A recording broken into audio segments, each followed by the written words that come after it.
I'm writing something for Trump right now. It's something I was also encouraged to write by others. What do I hope to do? I hope to persuade him, at least a little, on one key point. That is, in this process of saving humanity, not saving America, but saving humanity, the most critical battle is to dismantle the CCP. How to dismantle it? That's another question. Whether it means transforming it into a democratic system, or pushing it permanently off the stage of history, or even allowing it to participate in elections, that's another discussion.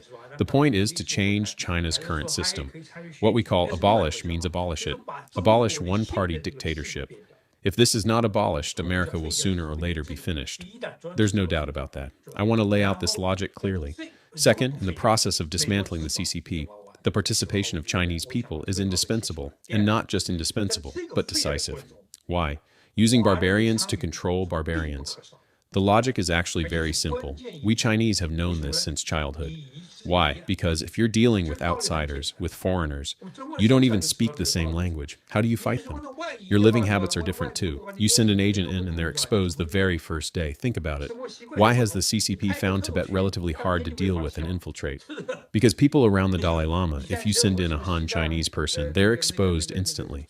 You send a Han person and instinctively I'm suspicious of you, right? The same with Uyghurs. Infiltration is hard. If you send a Han person, the Uyghurs say, kick him out. They don't like it. Why is Falun Gong hard to infiltrate? To be honest, Falun Gong is actually easier to infiltrate than some others. There probably has been infiltration. As long as you attend study sessions every day, the process becomes easier. Why are democracy activists the easiest to infiltrate? You just shout, down with the CCP, and you're suddenly a democracy activist. That makes it extremely easy to infiltrate.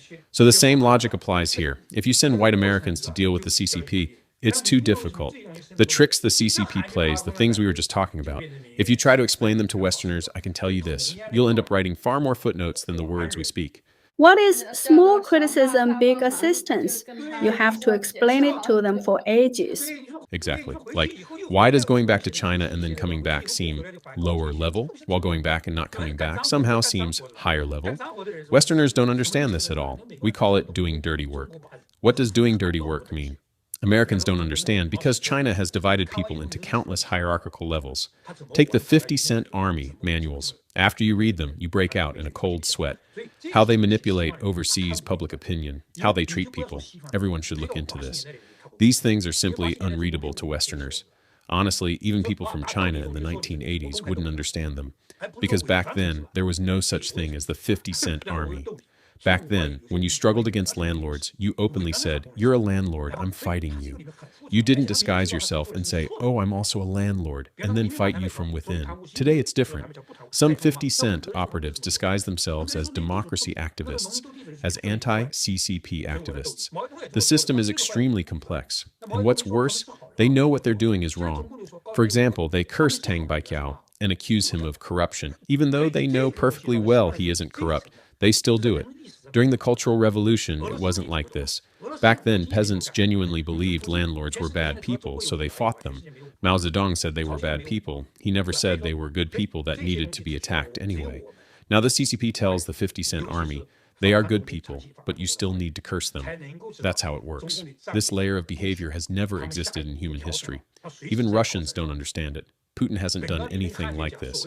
Right now, apart from China, no country in the world has a 50-cent army. North Korea doesn't have one either. So these things, only Chinese people, especially those who have resisted the CCP for a long time, can truly understand the CCP's strategies, deployments, and how they constantly adjust their next moves. By the time your so-called China scholars, many of whom can't even speak Chinese properly, finally understand what's going on, then hear fragments from us, then process it, then pass it on to the US government, 20 years have already passed. That's why the CCP is so hard to deal with. I know many Chinese people. Take Peter Navarro, he doesn't understand Chinese at all. Many details are extremely hard to grasp. So my point is this. The Chinese community must rapidly grow stronger in the United States. That's why we recently established a Chinese MAGA association.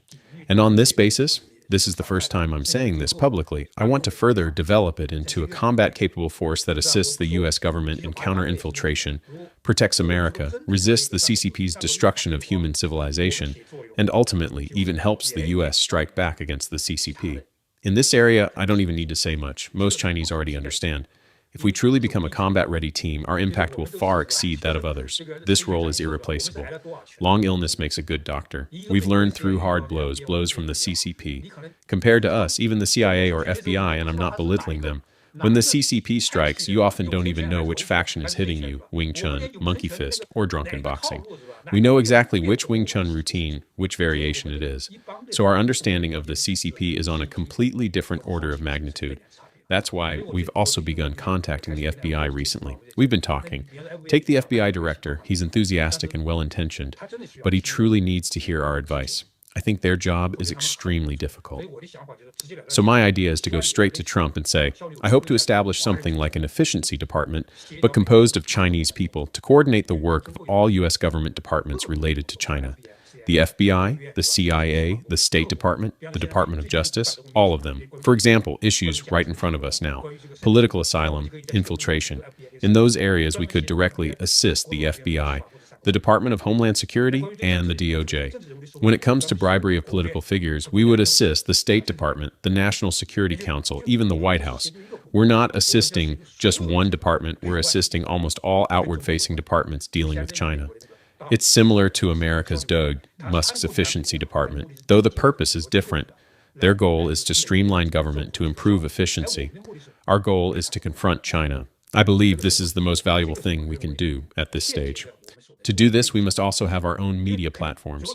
And I've even thought if Voice of America and Radio Free Asia could truly be persuaded, made to understand, then everything else would fall into place. I wouldn't even need to say much. 10 seconds would be enough. So then you ask, does Voice of America still need to exist? Radio Free Asia? If they're necessary, then hand them over to us. If not, shut them down. Because this information war is critically important. Just like AI technology, right? If you can get Chinese people to stand on our side, we win this field.